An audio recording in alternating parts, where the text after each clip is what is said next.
Bonjour à toutes et à tous. Alors je suis très content de vous retrouver pour cette vidéo qui concerne le chapitre 2. Et donc tout d'abord ici on va parler succinctement de la transformée de Fourier qui amènera à la transformée de Laplace qu'on verra dans la prochaine vidéo qui est beaucoup plus d'intérêt, beaucoup plus utile je dirais. Mais tout d'abord commençons par cette fameuse donc transformée de Fourier très utilisée notamment dans le domaine fréquentiel. Alors on va considérer ici une fonction f de t qui respecte l'inégalité suivante. Donc ça, c'est une condition hein, pour pouvoir appliquer la transformée de Fourier, c'est-à-dire que le module de f de t dt doit être strictement inférieur à l'infini. Donc sous-entendu, la fonction f de t, son intégrale, doit être bornée. Ce qui est quand même souvent le cas dans un contexte de système réel, mais pas toujours. Alors, si elle respecte cette inégalité-là, alors elle admet une transformée de Fourier f de oméga qui, exprimée en fonction de sa pulsation oméga, donne f de oméga, donc en fréquence, hein, est égal à moins l'infini plus infini, donc intégrale, de f de t exponentielle moins j oméga t dt. Donc ici, on voit que notre seule variable hein, on va devoir intégrer par rapport à la variable t pour atterrir dans le domaine fréquentiel avec f.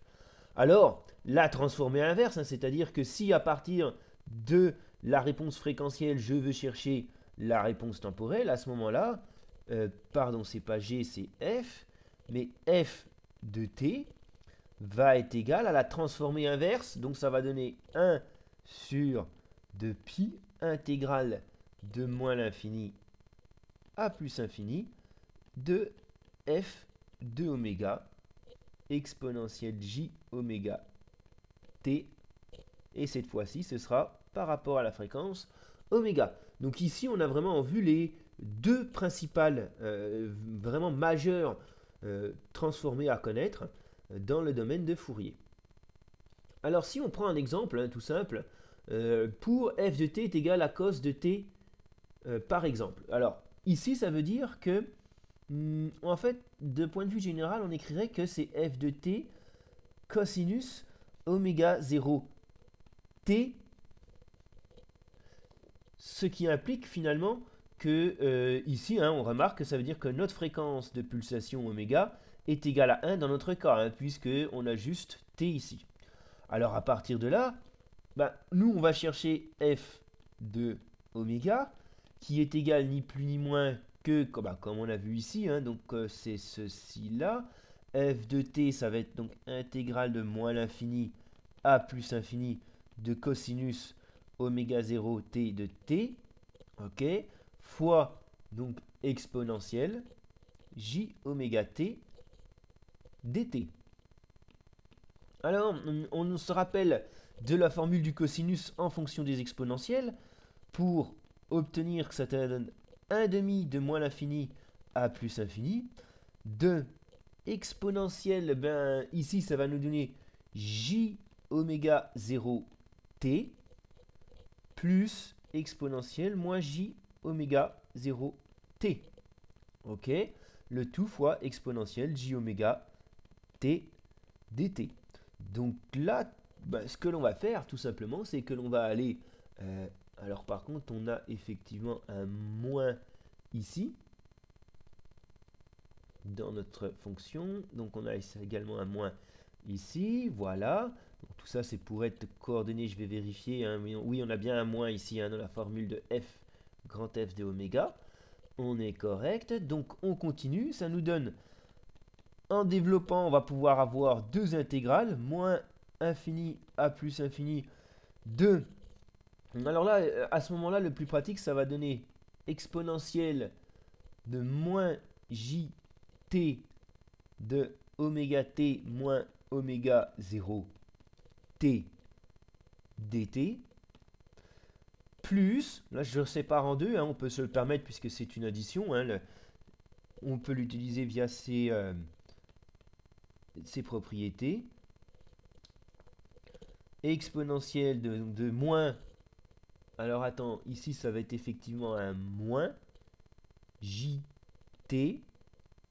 Donc JT de oméga T moins oméga 0 T, le tout dt. Voilà.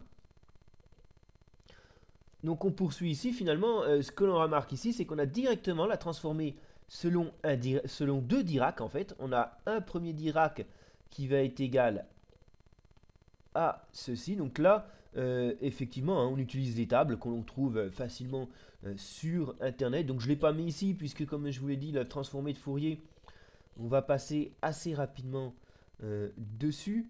Hein. Donc ça, c'est vraiment juste pour vous donner un exemple. Mais donc, ces termes-là nous donnent celui-ci. Et celui-ci apparaît ici, donc dans ce symbole-là, qui n'est ni plus ni moins que la transformée de Dirac. Donc, si on repère ici, en fait, on est passé en faisant un schéma. Hein, on peut faire un schéma dans lequel on va avoir...